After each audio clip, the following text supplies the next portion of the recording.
el culto de intercesión. Miren, cuando uno empieza a relacionarse con Cristo, uno tiene muchas alternativas por las cuales mirar a Jesús.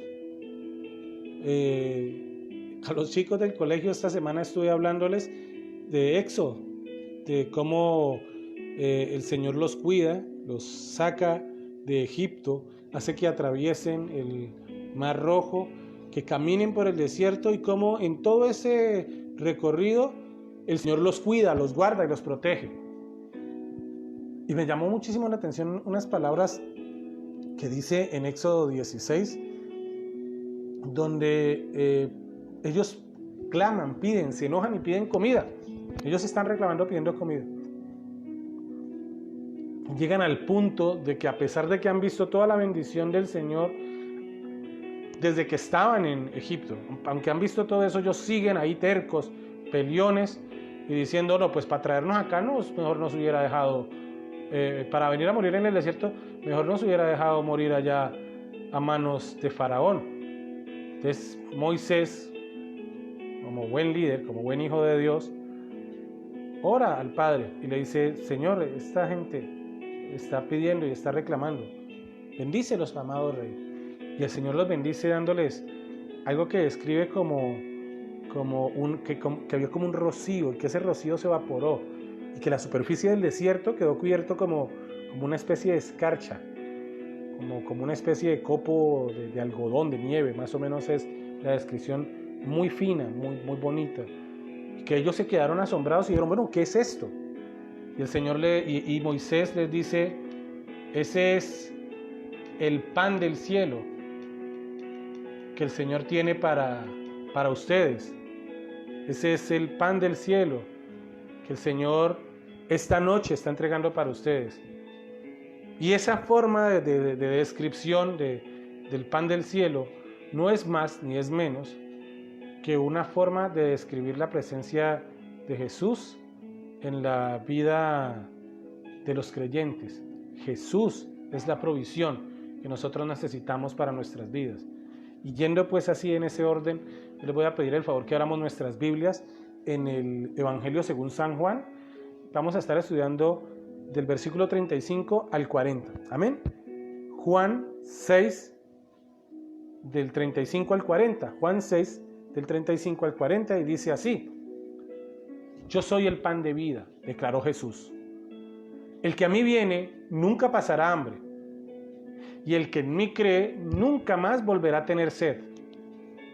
Pero como ya les dije, a pesar de que ustedes me han visto, no creen. Todo lo que el Padre me ha dado vendrán a mí, y el que a mí viene no será rechazado. Porque he bajado del cielo no para hacer mi voluntad, sino la voluntad de aquel que me envió. Y esta es la voluntad del que me envió, que yo no pierda nada de lo que Él me ha dado, sino que lo resucite en el día final.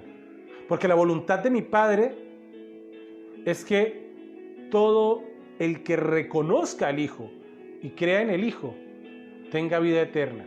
Bueno, cuando uno lee este versículo y empieza a leer más o menos del versículo 15, lo recorté un poquito para no extenderme tanto, y más para luego ya a darles un contexto de este pasaje. Miren, este versículos que acabamos de leer ocurre justo después de que el Señor en el desierto ha alimentado a una multitud.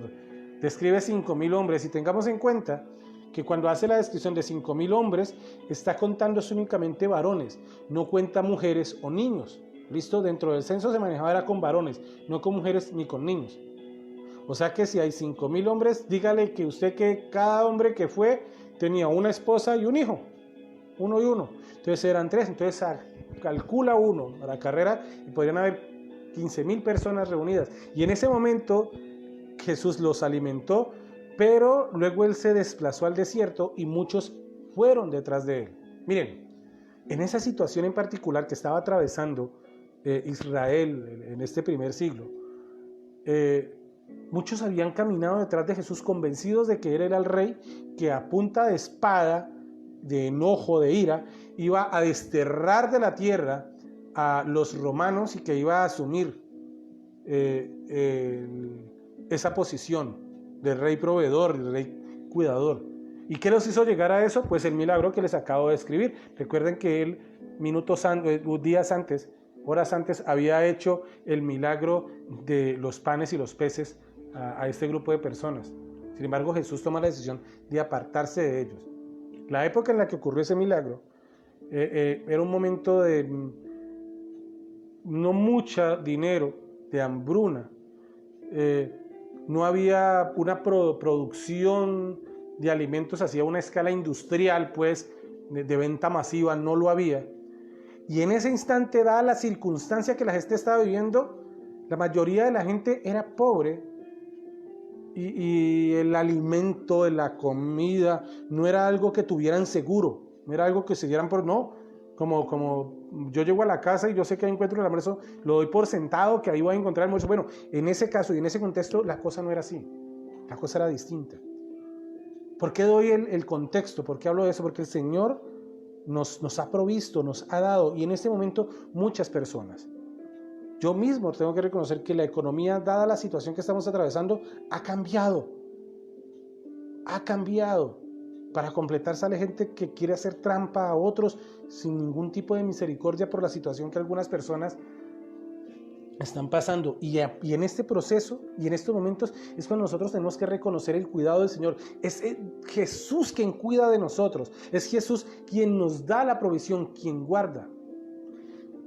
Volviendo al tema bíblico, al versículo, la gente que estaba allí con Jesús comió pan, sació su hambre y caminan detrás de él buscando precisamente eso, que esa hambre, que esa falta de pan, esa hambre física sea saciada. Mire, usted puede saciar esa hambre física, es verdad, pero usted debe saciar el hambre física y mantener la vida espiritual. Pero para alcanzar eso, la única manera de hacerlo es mediante una correcta, digámoslo así, adecuada, sincera relación con Jesucristo. Ese es el llamado, eso es lo que nosotros deberíamos estar buscando en este momento. No la pelea, no la ira, no la contienda. Esta situación nos lleva a tal nivel de desespero que llegamos nosotros a buscar la manera en la que solucionamos y no es en nuestras propias fuerzas. Recuerda que el pueblo renegó de Moisés, renegó del Señor, y fue Señor quien proveyó el pan. En este momento, para tu salvación, Jesús es ese pan de vida. Y en este momento nosotros podemos decir que debemos confiar en Él. ¿Y de qué manera nos fortalecemos en esa confianza en Él? Acercándonos a Dios, buscando de Jesús, relacionándonos con Él. Con razón Jesús decía, yo soy el pan de vida. Porque la gente, aunque le buscaba a Él, no lo buscaba por lo que Él podía hacer con respecto a su salvación, sino con respecto a la provisión. Ellos querían seguir alimentándose. Y llega un momento en que, casi que en tono de regaño, el Señor llama la atención a ellos. Mire, el pan que debe comerse para mantener la vida y a Cristo, ese pan, esa provisión debe invitarse a Cristo a entrar en nuestros corazones. Andar como Él nos recomienda para que mantengamos esta vida espiritual que Él quiere. Cuando tú llevas esa vida espiritual que Él quiere, relacionarte con Él es mucho más fácil, es mucho más placentero. Y ahora, no me vayan a malinterpretar que yo no estoy diciendo por ningún lado de que por el hecho de ser cristiano ya nada malo le va a pasar de aquí para allá. Eso es levitar por el aire, caminar entre rosas y nada de espinas. No, si yo digo eso, entonces estoy diciendo que Pablo y que los primeros cristianos no fueron cristianos porque a eso les fue muy mal. Estamos tan metidos en nuestra comodidad en este momento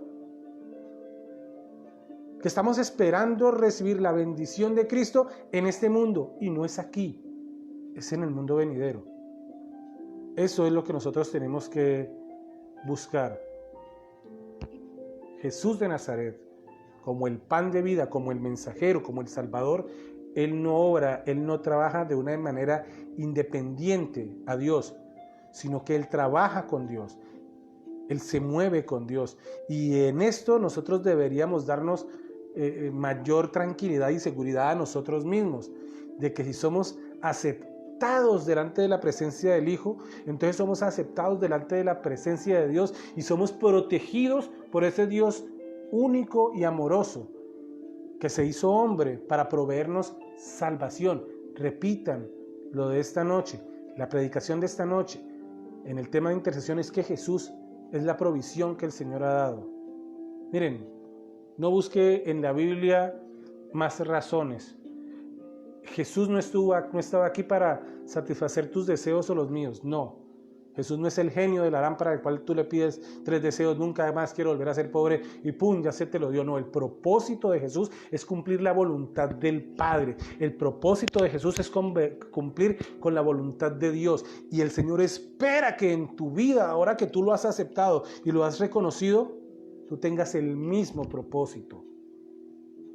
Como creyentes, como iglesia que somos, debemos tener ese mismo propósito de entender que no debemos hacer nuestra voluntad, sino hacer la voluntad de Jesús, no satisfacer nuestras propias necesidades, sino continuar con la orden que el Señor nos ha dado.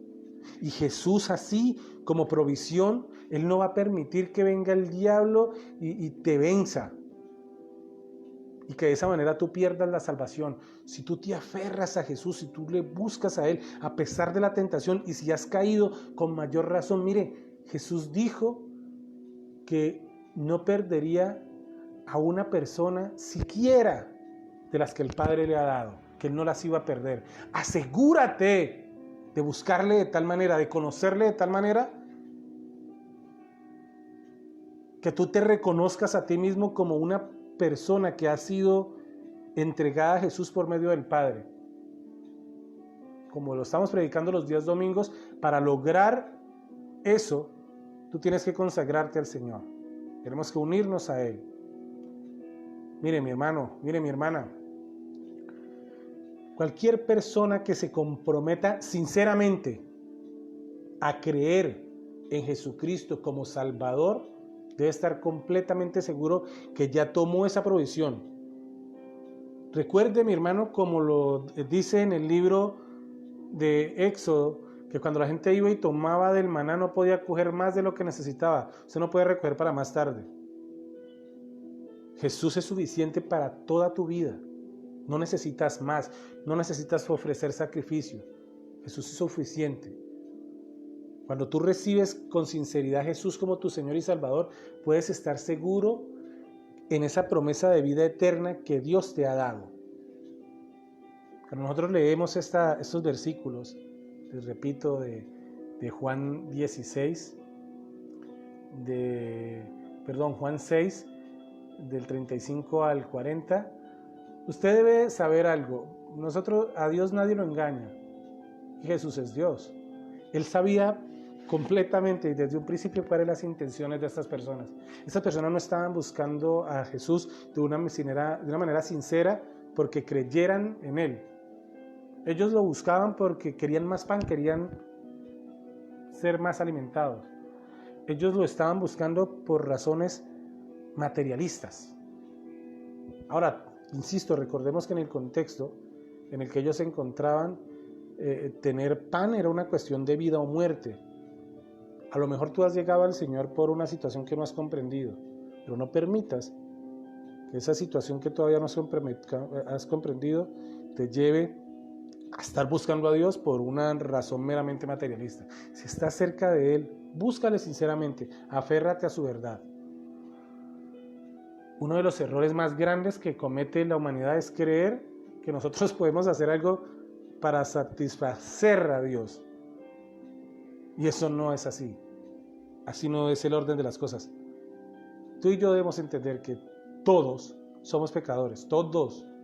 Esa es la palabra que aún no hay ni uno. Y por más que nosotros intentemos hacer el bien, siempre vamos a terminar pecando porque el mal está en nuestra naturaleza. Entienda, no hay nada que usted pueda hacer en su propia fuerza para agradar a Dios. Usted no puede por ninguna razón vivir confiado en sus obras para ser salvos. No, no es verdad, así no funciona. A Dios no le gusta eso. El único que pudo vivir conforme a la manera que agrada al Señor fue Jesús. Por eso Él es el pan de vida. El único que pudo vivir una vida que realmente agradó a Dios fue Jesucristo. Esa es la razón, no busque otra, por la que Jesús dice que nosotros debemos confiar en Él. Y Él se describe a sí mismo como camino, verdad y vida, el único que nos lleva al Padre. Él es la única manera, Él tiene la fórmula, por medio de Él es la única manera en la que nosotros vamos a ser salvos, en la que nosotros vamos a relacionarnos con Dios. Esa es la invitación en esta noche y como siempre digo, no te puedo obligar a que creas, te puedo ofrecer el pan de vida, pero tú tomas si lo decides o no. Yo te puedo hacer la invitación por medio de del estudio, de la palabra, de un momento de evangelismo como debe ser, pero tú eres quien toma la decisión, si aceptas o rechazas la invitación. Que el Señor te bendiga, que el Señor te guarde. Un saludo muy especial al pastor Iván, allá en Betel Belén, al pastor Roberto Yonda, mi tía Florinés Cardona, te amo tanto, tía, estoy que me devuelvo para allá. Noradeli, te amo, hermana.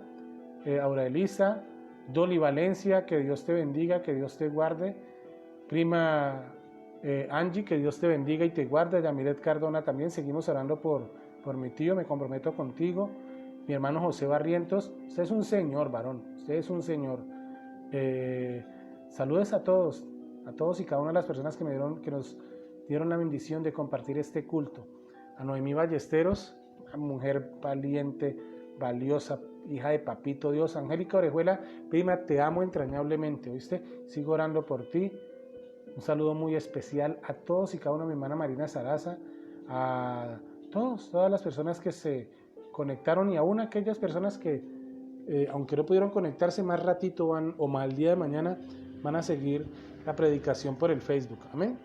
Que el Señor te bendiga, que el Señor te guarde, no te vayas a olvidar, como dicen los youtubers, o sea, yo soy el pastor youtuber.